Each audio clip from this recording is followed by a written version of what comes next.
Good morning, everyone, and welcome to today's webinar, Irrigation Tips for Businesses. I'd like to thank you all for joining us. A few logistics before we get underway. I will be monitoring and taking questions throughout this webinar. You should see a control panel off to the right-hand side of your screen and a drop-down that says questions/chat. Please use that to drop your questions into. We encourage you to send in those questions throughout the presentation as you have them. And I'd also like to point out that we have set aside time at the end to answer additional questions as well. I'd also like to make a note that we will be recording this webinar and it'll be posted to the Economic Development website after it wraps up, and we will send that link and PowerPoint out to you via email once it's been uploaded. Now that that's all out of the way, to kick us off, my name is Shelby Wood and I'm the Business Resource Management Analyst with the City and the Department of Economic Development.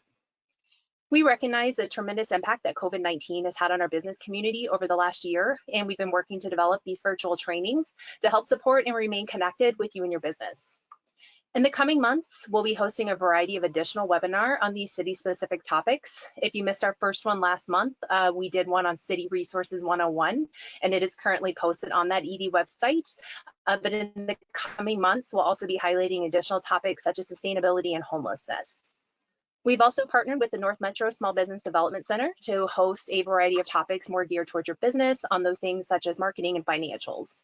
So keep your eyes open for those in the months to come. The purpose of our webinar today is to provide a high-level overview from our representatives in the Public Works and Utilities Department of irrigation tips for your businesses, the importance of a well-maintained irrigation system, and updates on the current drought watch. I'd like to introduce our first presenter today, Megan Orloff. Megan is a Senior Water Resources Engineer here at the City, and I'd now like to turn it over to her. Megan? Thanks, Shelby.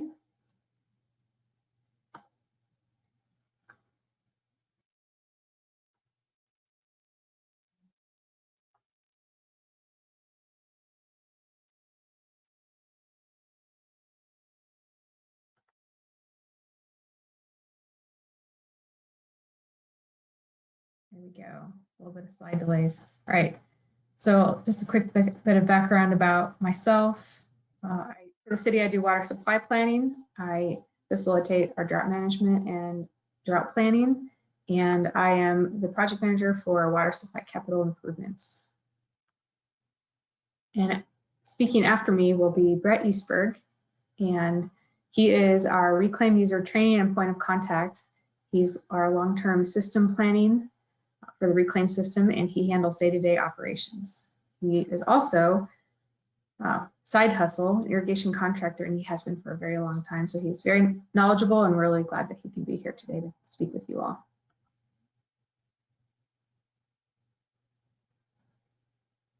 All right, so the reason that I'm speaking with you today is to give a high-level overview of how irrigation supply fits into water supply, and like Shelby mentioned, an update on our drought watch.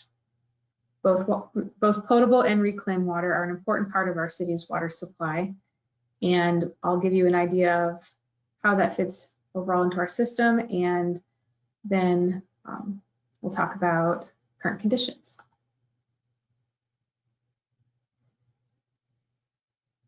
Infographic here to illustrate our raw water system.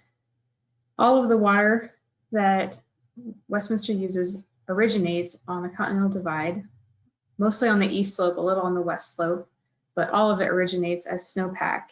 And in the spring, snowpack melts and it runs into Clear Creek, and the city has a variety of water rights by which we're able to convey our water, our portion that's in the river, through a series of irrigation ditches, and it is then stored in Stanley Lake. Water from Stanley Lake is then conveyed through our raw water pipelines to 2 of our water treatment facilities, and from there out to the distribution system for all of our potable water customers, and to all of our, for those who use water indoor, the water is then conveyed through a collection system and ends up either at mature wastewater facility or It ends up at Big Dry Creek Wastewater Treatment Facility and receives second treatment. Maybe I can get some help advancing these slides. I'm not going anywhere. And from the reclaimed water facility, it's treated and sent back out into yet another distribution system. And if you are a reclaimed water customer, you receive it at that point.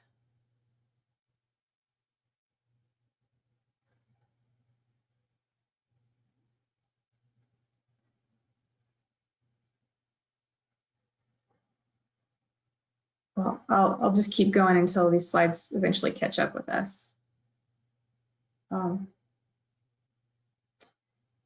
So for those of you, like I said, who are reclaimed water customers, it's interesting to look at an overview of our system and all the different components in it, as reclaimed water actually touches just about every single component of our utility. And it's good to recognize how many different folks are involved in all the different components of the system that brings your water to you. Even those of you who are on potable water, there's quite a bit of investment in that resource as well. My apologies, the slides are taking their sweet time today.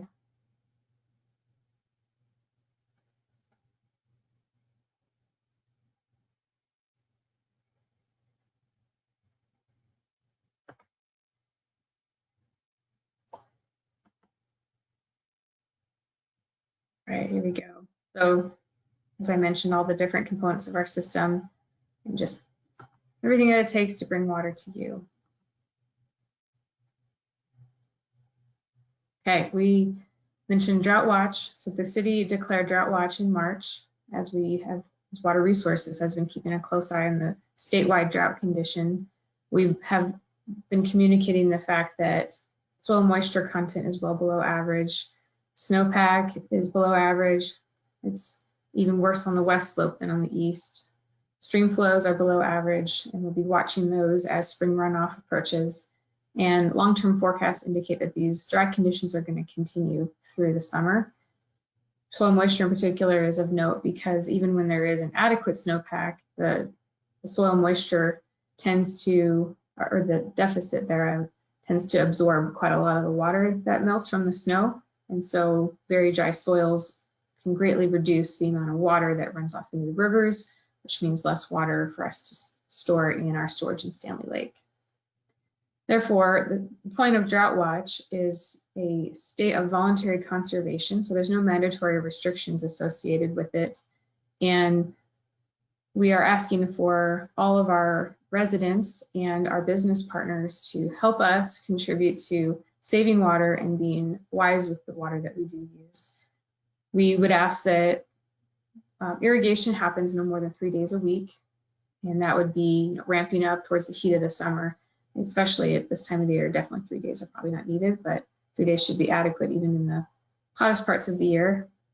And then making sure that you're watering either after 6 p.m. or before 10 a.m., which represents watering overnight, and making sure you're not watering in the heat of the day when evaporation steals much more water than it needs to. Your irrigated landscapes are not getting most of that water. And then making sure that we're communicating with all of the folks in the city that doing their part can help prevent or delay the necessity for further restrictions. This is a message that we have been communicating and is consistent with quite a few of the Front Range utilities, and all of our other utility partners are definitely in the same position of keeping a close eye on the drought situation.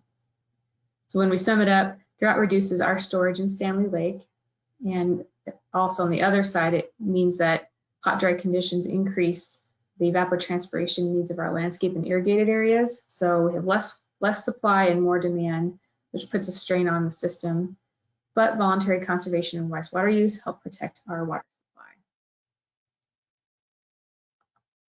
So it's important to treat water as the precious and limited resource that it is. And now I will turn it over to Brett, who will talk to you about some ways you can make sure that your irrigation contractors are being good steward not only of water, but also of your time and money. So turn it over to Brett. Thanks, Megan. Good morning, everybody. Thanks for joining us. And let's talk a little bit about, I was a landscape contractor for a long time before I came to work for the City of Westminster. And just kind of things I would talk to my irrigation techs about to make sure that the season starts off with the irrigation system in its best possible condition. So let's hope the slides work. Advance.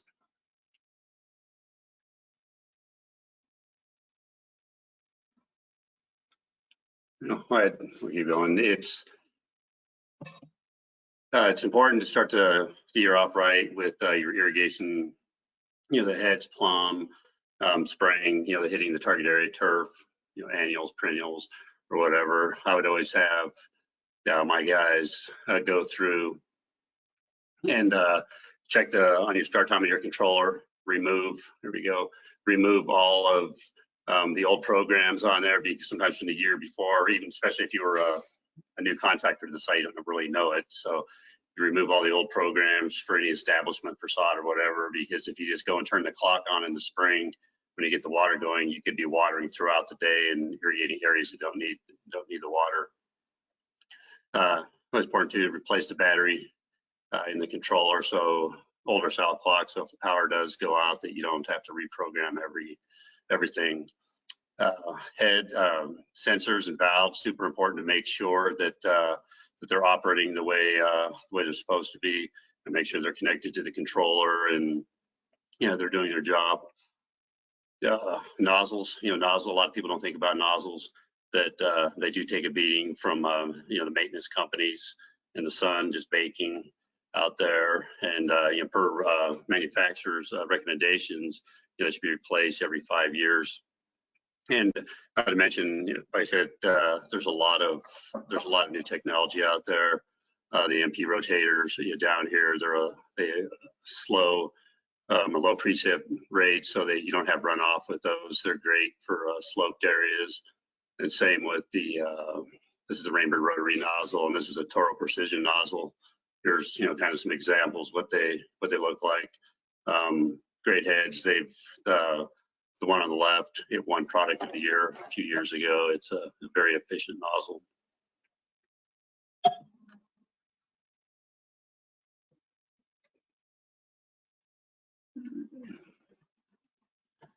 Is while we're talking, heads too, while we're waiting for the next slide to advance. I kind of threw this together. These are heads. These are what they would look like, at grade. They're sticking up like this, and that green line is actually 3 inches. And so if you mow your grass at 3 inches, the day you mow, this 2-inch head down here is already spraying into the grass. The 3-inch, about the same. And this is probably the average that people have in here. It's a 4-inch pop-up, but City of Westminster requires on any new install that you use a 6-inch pop-up. And so that way, at least, even if your heads are tilted a little bit, at least with a 6-inch, you're still getting water over the grass and onto the target area. And real quick, while I'm talking about the heads, which starting January 1st, it was House Bill 19-1231, all spray heads now that are installed or purchased have to have, there's a check valve in here. So if the top of it gets broken off, here's one without. If the top of this gets broken off, you don't have the geyser, it's regulated and just bubbles out. So you shouldn't be able to even purchase heads in Colorado any longer that don't have this check valve in them. And this back still talking about sensors. City of Westminster, any new irrigation system requires a master valve. And this is your flow sensor here. And we're rewriting the landscape regulations now. And the new regulations will require flow sensing as well. It's basically what happens if you have a break in the line. This will tell your flow sensor that it's putting out more, what's pulling more water than what, if you set it at 80 gallons a minute, if you have a break, it's going to be higher than that. And it will send a message to the controller back to the master valve, and it will shut the water off so that you don't have, so you're not, water's not running, down the gutter or wherever. in somebody's basement, and then it will sends a message back to the cloud, and it'll notify your contractor via text or email. So it's great to have, and see in a few slides down that it can save a lot of money in water. And this is a rain sensor here on your left.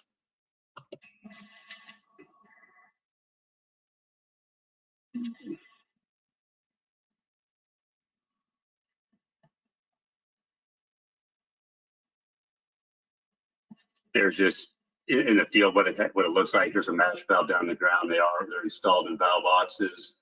Here's one out of the site. Here's your backflow. Here's your flow sensor here and your master valve. And again, that's all wired back. Well, it should be wired back to your controller. So in the event that you do have a stuck valve or a broken main line, or if somebody goes through and breaks a bunch of tops of heads off, that flow will exceed what's programmed into the controller, and it will shut it down. And it's kind of, in my opinion, it's kind of a no-brainer. It's a great way to manage your irrigation system and minimize loss of water.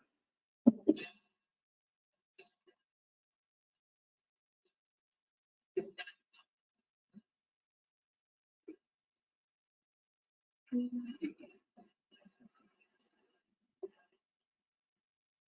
they're really, while we're waiting for the slides to advance, it's really not that expensive to install these, new or existing.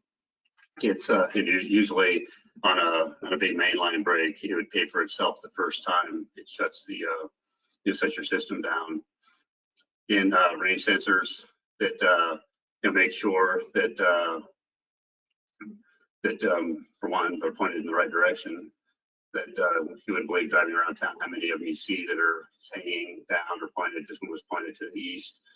And so again, make sure that they're wired to the controllers and working properly. If you press this little button here, this little knob, it'll shut it down, so you can test it that way. But there are discs inside of this sensor, and they should be replaced actually probably every 5 years, because they do dry out, and then they no longer work. You can buy repair kits for those. It's not that expensive, and put those in. And bottom line there, let's make sure they're pointed in the right direction. Here's back to the flow sensors and a master valve. This is on some reclaim sites that over 5 years there was about 6 million gallons of water that ran down the gutter into a detention pond soaked into the ground, and it was all because the master valves and flow sensors, they were there, but they weren't connected. They weren't wired to the clock. All the wires were still bundled up on top of the valves, and somebody had to pay.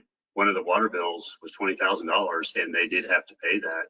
We've had HOAs where they've had bills that were over $5,000 because of a spill, and it was all they weren't happy about that, but it was their contractor didn't have the master valve and flow sensors wired up. So it's super important, if you're going to spend the money to put those in, wire them up to the clock and make sure that they're working, and test them annually or a couple times a year.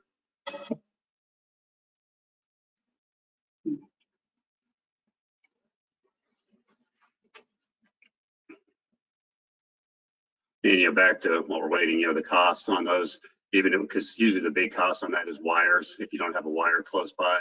But there's companies now that have some Bluetooth, there's some Wi-Fi technology out there. It's a little bit more expensive, but it's an option instead of having to run wires, hundreds of feet. Back to again, spring tune-up. I mean, spring's the best time as a contractor. If you don't get things done in the spring, chances are you're going to get busy, start putting out fires, and you're not going to get to the things that you could have when we're getting precipitation, and you don't need the water as critically as you might in the summer. But everybody drives down the street and sees geysers, like, oh god, these people wasting water. And the one thing a lot of people don't think about that wastes as much water is your drip system.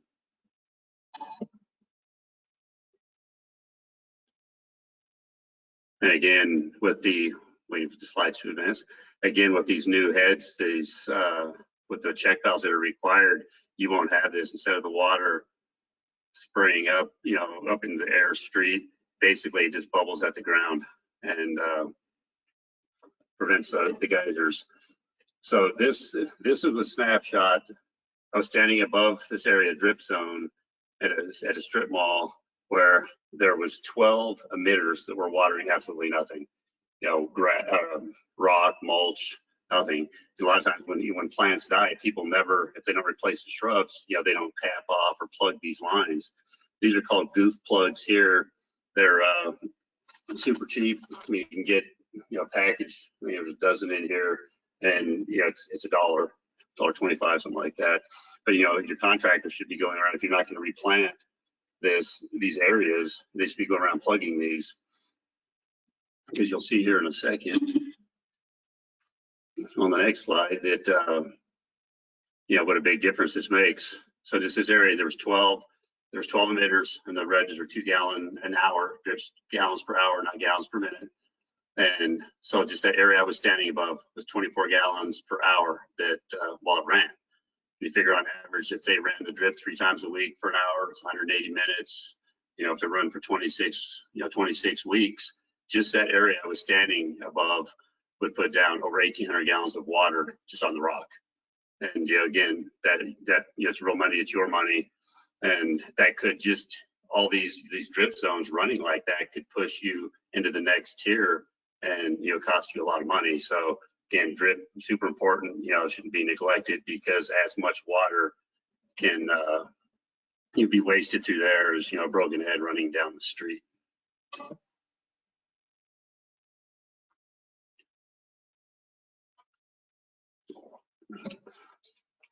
Another couple examples here of you know, trying to get down, putting too much water down in this particular side. These tree wells were totally full of water, and you know, more trees die from overwatering than underwatering. I mean, basically, there's no oxygen in the soil around these trees, and you can see there's water spraying a few feet out into the street here, all the way across the sidewalk. So, I mean, again, the right nozzle for the right place. I mean, there's got some other examples here, some old style, like the blues, and we have blues and browns. So you have a 12-foot and a 10-foot nozzles. Just make sure you have the right nozzle in there. You're hitting your target area. You're not overspraying. And cyclone soap, a lot of people don't use that. Say if you need, based off your precip rates, if you need to water this zone for 15 minutes, water 3 times for 5 minutes. That way you get percolation. It soaks in, and it gets down, you know, into the roots, you know, past the roots, and it sends the roots deeper. And that way you don't have all this runoff, which is total waste, which is, you know, it's your money, this HOA's money, and it's waste.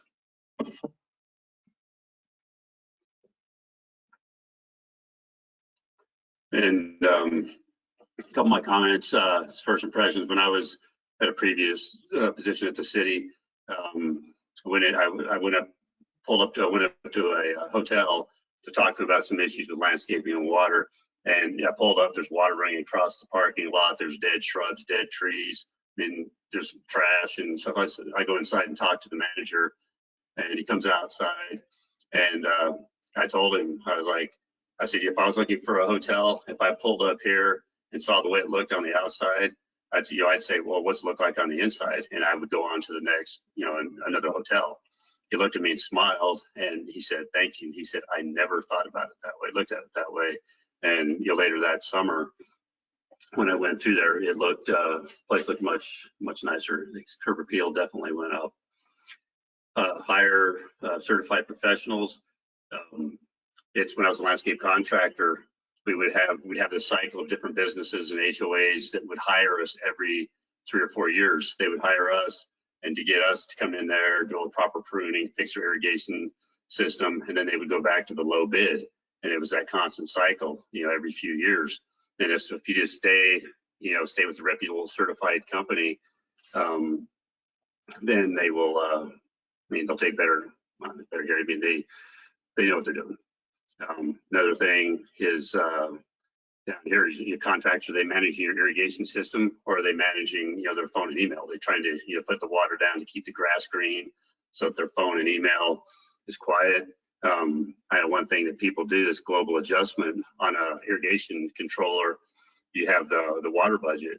And so there's a lot of times, an HOA or management company calls and says, we've got some hot spots. So, depending on their time, sometimes they'll just go and they'll just, run that from, 100% to 110, 120%.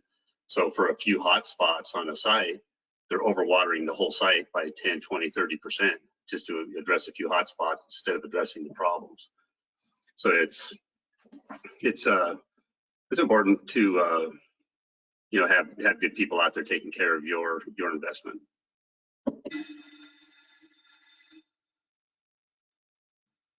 Another thing, smart controllers. I mean, they definitely they're a cost saver, save you money if they're put in and set up properly. They're going to save you money.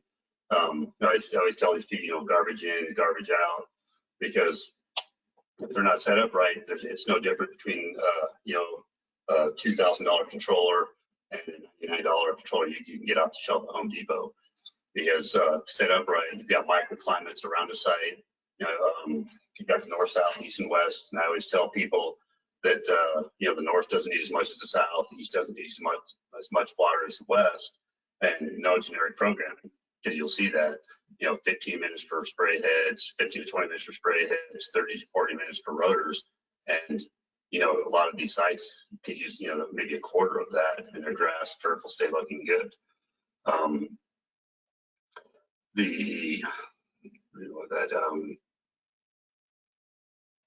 So I'll give another example. There's an HOA that I went to a few years ago.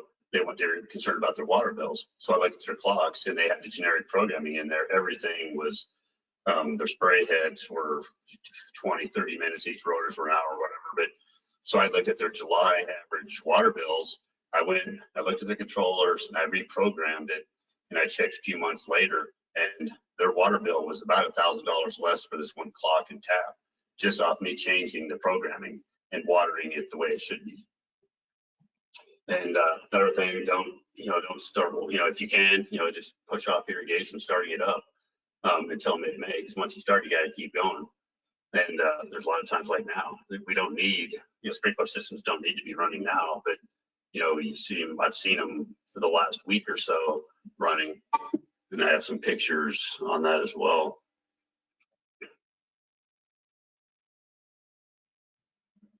Maybe, hopefully.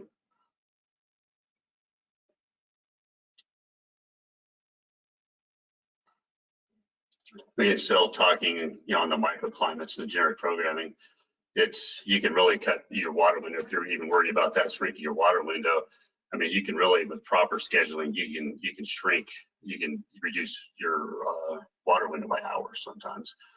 There's just some products out there, different companies, you can run them off your phone, tablet, computer. They all have, similar options and stuff. And again, I mean, it's, in my opinion, it's worth the money to put them in. City requires them now. We have since 04 smart controllers, and it's again, it's your money, and you can really set up right. You can pay for itself depending on the size of your site the first year.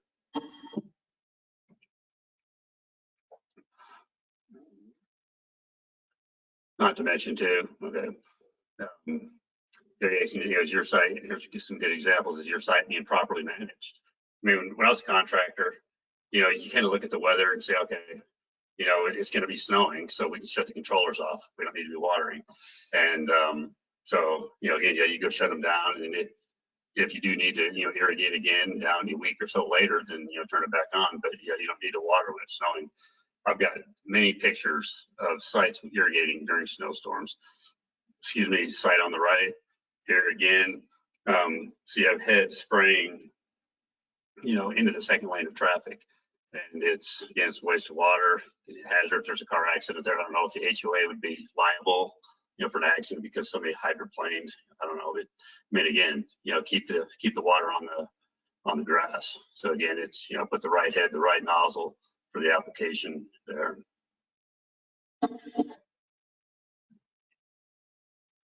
Something nice too with the smart controllers. I mean, from my phone, if I know something's going to come in, I didn't want to have to drive out to a site or your contractor, and so instead of paying a trip charge to go out there and shut them off, you know, I can shut off dozens of computers within a couple of minutes from my phone. There's some sites in Westminster that somebody's paying good money to have somebody maintain their site. You know, it's throwing insulation over the backflow.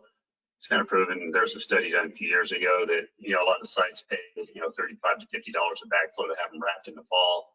And it really only, instead of, if it wasn't wrapped, it would freeze in say 3 hours. With it's wrapped, it'll freeze in 4. It just delays the inevitable on that. Excuse me. There's another rain sensor. You know, this isn't quite too effective. There's another one up here. And again, somebody's paying for this. And to me, if that was my property, I wouldn't be too happy with how that looks.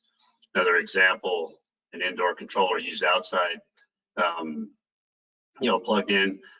There was a project years ago that they did this, had an indoor controller outdoors plugged in like that. And all of a sudden, all their new plant material started to die. Turns out somebody unplugged it. And so that cost that business owner some money. This side here has irrigated. You see how long that grass is? It's raining. I took this photo yesterday. This site was watering 3 out of 5 days when I've driven past there, and it's April. So again, somebody's paying that water bill, and you know somebody's irrigation system landscape isn't being managed properly. If it's already watering this much in April, it's that term called set it and forget it. They set it to run 5, 6 days a week in April or May, and they let it ride throughout the summer. You know, they're not paying that bill.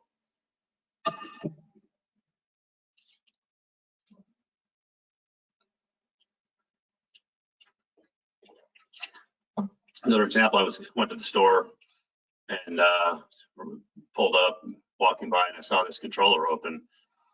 For one, son's baking this, is he gonna do it any good? And it was left in the run position, so all winter long, the solenoids have been activated and running however many days a week they had that set to go. And solenoids, they're activated with electricity. They have this little plunger that goes up and down, and they stay cool with the water running through them. When there's no water running through them in the wintertime, it's going to, significantly shorten its life.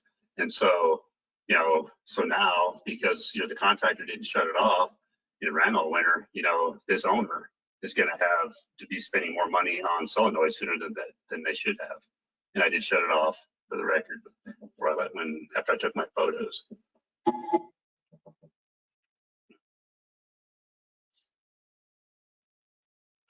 This final thoughts, again, optimize your irrigation system, to save money, flow sensors, master valves, controllers. There's a lot of technology out there, and just make sure it's wired up and working, because again, over the years, I've seen so many sites, brand new systems where things aren't wired up.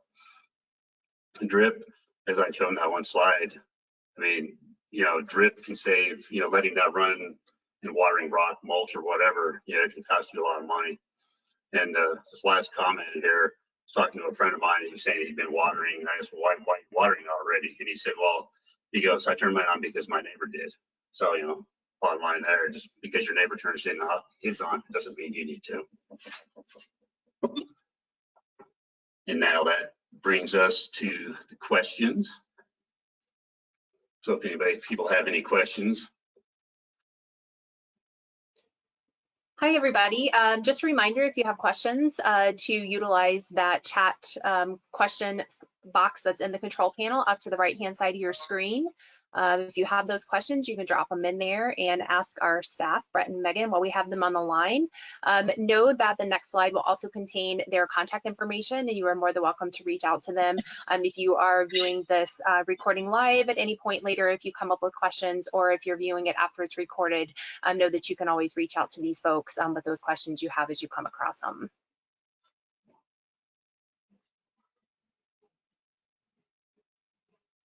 Great. I'm not seeing anything come over, so I'm going to go ahead and advance that slide if anybody's still talking or still typing, so that you guys can see the contact information for both Megan and Brett. Their emails and their phone numbers are listed on here for you. And I'm still not seeing any questions come over, so our presenters must have covered their topics extremely well. I'm going to go ahead and wrap up our Irrigation Tips for Business webinar today. Again, I'd like to thank you for joining, and a huge thank you to our Public Works and Utilities staff for this presentation. And don't forget that I will be emailing a link of this presentation along with a copy of the PowerPoint out to all of you joining us today via email. And if you need to follow up with it later, it will be posted on the Economic Development website. I hope you all have a wonderful day. Thank you.